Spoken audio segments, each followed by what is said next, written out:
Praise the Lord. ஆண்டவரும் அருமை இரட்சகருமாகிய இயேசு கிறிஸ்துவின் இனிய நாமத்தினாலே உங்களை யாவரையும் நாங்கள் வாழ்த்தி ஆசீர்வதிக்கிறோம். கர்த்தர் தாமே உங்களை ஆசீர்வதிப்பாராக. இன்றைய தேவ வார்த்தை 1 சாமுவேல் 17வது அதிகாரம் 32வது வசனம் 33வது வசனம் பாருங்க.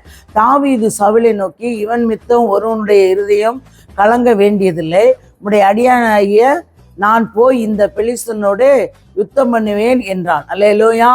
அப்போ பாருங்க, நேற்றைய தினத்தில் பார்த்தோம், சவுலினிடத்திலே போய் தாவீது சொன்னதை ஜனங்கள் சொன்னார்கள், இந்த விதமாய் சொல்லுகிறார்கள் என்று. அப்போ பாருங்க, தாவீது சவுலை நோக்கி தாவீது சொல்லுகிறார், அந்த ராஜாவை பார்த்து சொல்லுகிறார், இதன் மித்தம் ஒருவனுடைய இருதயமும் கலங்க வேண்டியதில்லை, உங்களுடைய அடியானாகிய நான் போய் இந்த பெலிஸ்தனோட யுத்தம் பண்ணுவேன் என்றார். அல்லேலூயா.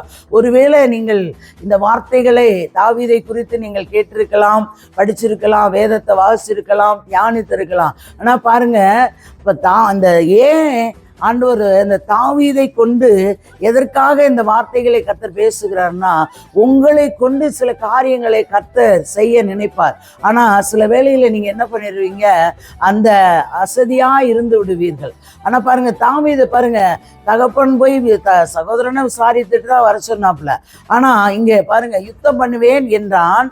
அப்பொழுது சவுல் தாவீதை நோக்கி, இந்த பெலிஸ்தனோடு எதிர்த்து யுத்தம் பண்ண உன்னால் ஆகாது, நீ இளைஞன், அவனோ தன் சிறு வயது முதல் யுத்த வீரன் என்றான். அல்லேலூயா.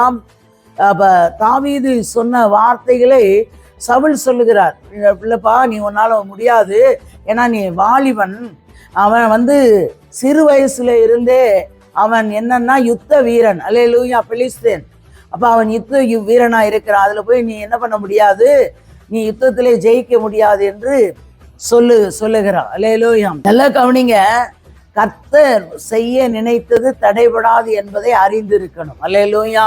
அப்ப தாவீதை கொண்டுதான் அந்த பெலிஸ்தீனை முறியடிக்க வேண்டும் என்று தேவ சித்தம். அல்லேலூயா. பாருங்க, ஒருவரால் அங்க இராணுவ வீரர்கள்லாம் இருந்தார்கள். அப்போ ஒருவரால் என்ன பண்ண முடியல, அந்த பெலிஸ்தீனை ஜெயிக்க முடியல. அல்லேலூயா. அப்போ அந்த தாவீது போய் சொன்னவுடன் ராஜா சொல்லுகிறான், இல்லப்பா நீ இளைஞன், அவன் சிறு வயதிலிருந்தே யுத்த வீரனா இருக்கிறான், அதனால உன்னை என்ன பண்ண முடியாது, நீ அந்த யுத்தத்தில் நீ ஜெயிக்க முடியாது என்று சொல்லுகிறான். அல்லேலூயா. சொல்லும் பொழுது இப்ப தேவன் அப்ப தாவீதை நினைத்திருக்கிறார், தாவீதை அழைத்திருக்கிறார். அழைத்த தேவன் உண்மையுள்ளவராய் இருக்கிறார். அல்லேலூயா. அவர் உண்மையுள்ள தேவன். உங்களை அழைத்தவரும் உண்மையுள்ளவராய் இருக்கிறார். உங்களை அழைத்த தேவன் கைவிட மாட்டார். எந்த சூழ்நிலையிலும் உங்களுக்கு நீங்கள் எந்த காரியத்தை குறித்து போகிற வேளையில ஜெபித்து விட்டு போகும் பொழுது கர்த்தர் உங்களுக்கு முன்னின்று எல்லாவற்றையும் ஜெயமாய் மாற்றி கொடுக்கிற தேவனாய் இருக்கிறார். தாவீதோடு இருந்த தேவன் உங்களோடு இருந்து நடத்துகிற தேவனாய் இருக்கிறார். தகப்பனே மை துதிக்கிற சோத்திரங்கத்தாவே, சர்வ வல்லமையுள்ள தெய்வமே மை துதிக்கிற சோத்திரையா. நேற்றும் என்று மாறாத நல்ல தகப்பனோட பரிசுத்தமுள்ள கருத்துல ஒரு விஷயங்களை தாழ்த்தி பொறுப்பாதல் தருகிறோம். தேவன் பொறுப்பெடுங்க, ஆசீர்வதி. இயேசுவின் நாமத்தில் ஜீவனுள்ள நல்ல பிதாவே. ஆமேன், ஆமேன்.